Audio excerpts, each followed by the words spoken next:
The impeachment trial begins. The president's here talking about all the good stuff. Yes.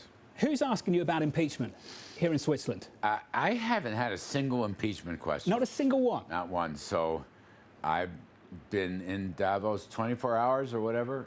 Really, not a single one. In fact, I went to the international CEO thing that we had earlier. Yeah. And saw a lot of friends and met a lot of people. Not a single person asked about him. A message of optimism from the president. Yes. Is that resonating with people, Larry? Well, look, I think it resonates to, ordinary folks. Sure. And that speech is aimed at ordinary folks as well as the CEOs. But I think it resonates with the CEOs. I mean, a bunch of them came up to me and talked about optimism. And I think the spirit right now is better than it's been in a while, in a good long while, and I think that's a great thing. One of the lines, the president was extolling the virtues of a market economy and a free enterprise economy. He said with great clarity he is not going to permit any social, he called it radical socialism. That is not his creed, or is it mine, as you know. And he, along with the well-being and the middle-class improvement, the blue-collar boom and so forth, he mentioned that people have better spirit and they're happier.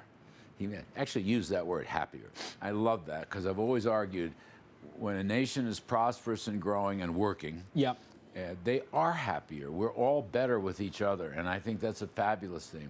Let's talk about the substance of the Phase 1 trade agreement. Yep. We're looking to find someone defending capitalism in Davos, Switzerland. The president did that, and I know, Larry, you're very much pro-capitalism. Many of us are, still, yes, believe it or not. Yet at the same time, in Phase 1, there is this socialist-style central planning element to the agreement. To come to an agreement with the Chinese and commit to buying a certain amount of goods every single year, regardless of the market demand for it. Well, okay, I see your point, but really, Phase 1 is about breaking down trade barriers. That's a very market-oriented approach. In other words, we're saying, you give us a chance, you give the United States a chance to sell you goods and services and technology and energy and agriculture and so forth, and we will beat the pants off everybody. We will outcompete. Just give us a chance to do that. So that's free enterprise at its best. I acknowledge your point, but those are not so much government management as they are targets, okay? That's the way it was always intended to be, targets, and hopefully they're realistic targets. And, if we can get those exports in the next year and the year after that and so forth, yeah, that's a big growth factor for the United States. That's a huge growth factor, and China wants them, right? They're willing to import because consumers need it. I mean, energy came up in the luncheon after the, I'm sorry, I'm sniffling, but energy came up in the luncheon after the signing last Wednesday, and Liu He specifically said we need coal and we need natural gas, LNG. So both sides are going to win on this. Phase 2 has become Phase 2A. It looks like we're just winding down expectations for Phase 2. Is that a fair assessment, Larry? No, it's not. And the president's been vocal on this. His belief is that Phase 1 was the toughest wall to climb. Yeah. And that once that structure was put in place, and it took us a couple of years, as you know, once that structure and framework was put in place, that opens the door to Phase 2.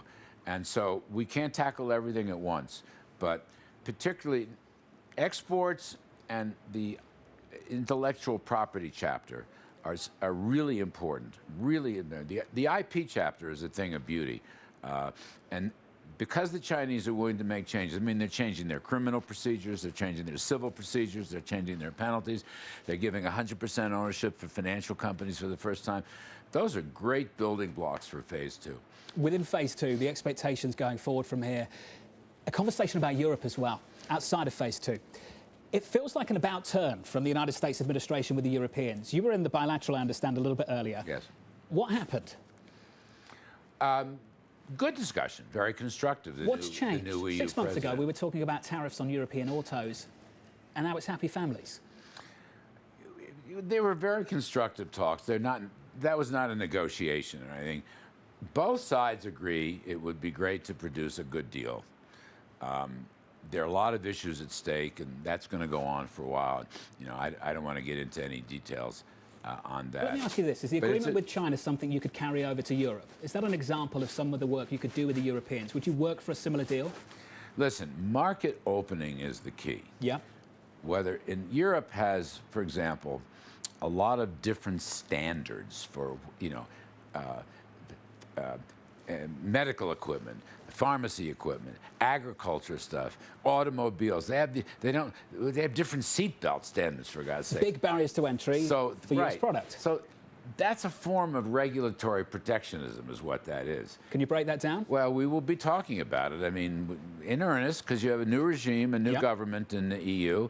She was a very charming woman, I might add, who has, what does she say? She has 7 kids. 2 of them are U.S. citizens or some such. It's fascinating. So we'll see. You know,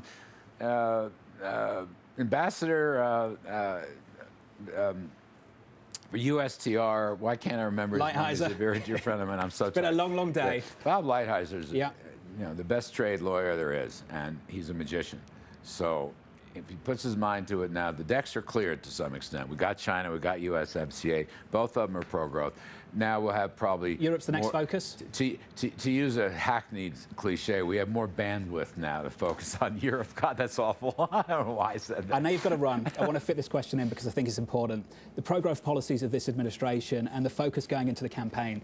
I understand on February 10th, the president's going to propose a budget. The middle-class tax cuts that you're thinking about, talking about quite actively and openly now, are they going to be in that budget proposal? They won't be. No. Tax Cuts 2.0 will be unveiled sometime during the summer, during the campaign. And they're meant, if you will, as a kind of roadmap for future middle-class tax relief and just economic growth in general. Do not expect them to appear in the budget.